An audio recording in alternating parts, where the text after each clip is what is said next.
नमो शेतकरी महासन्मानचा पुढचा हप्ता जमा, सुमारे 92 लाख शेतकऱ्यांच्या खात्यात 825 कोटी जमा। नेपाळचे पंतप्रधान के.पी. शर्मा ओली यांचा राजीनामा, ओली काठमांडू विमानतळावरून दुबईला पळण्याच्या तयारीत, नेपाळी लष्करानं वाचवला अनेक मंत्र्यांचा जीव।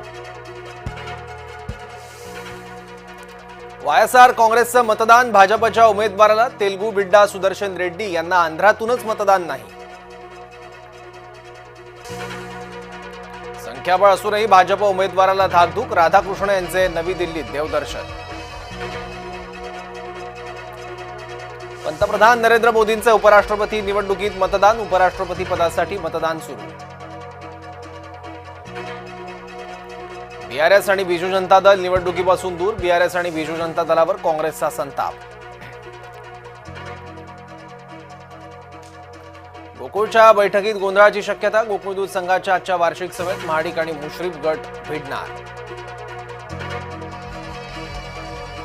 पूरग्रस्तांच्या खांद्यावर बसून काँग्रेस खासदाराचा पाहणी दौरा, तारिक अनवर यांच्या वर्तनामुळे संताप। नाराजांच्या मनधरणीसाठी एकनाथ शिंदेंचे प्रयत्न, सलग दुसऱ्या दिवशी शिवसेनेची होणार बैठक। जेईतल्या स्कॉलर्सची आयआयटी कडे पाठ, परदेशी विद्यापीठ संशोधन संस्थांना विद्यार्थ्यांची पसंती, अव्वल आलेल्या 339 विद्यार्थ्यांबाबत माहिती उघड। त्र्यंबकेश्वर सोबत नाशिकलाही तीर्थक्षेत्राचा दर्जा हवाय, नामपाची राज्य सरकारकडे मागणी।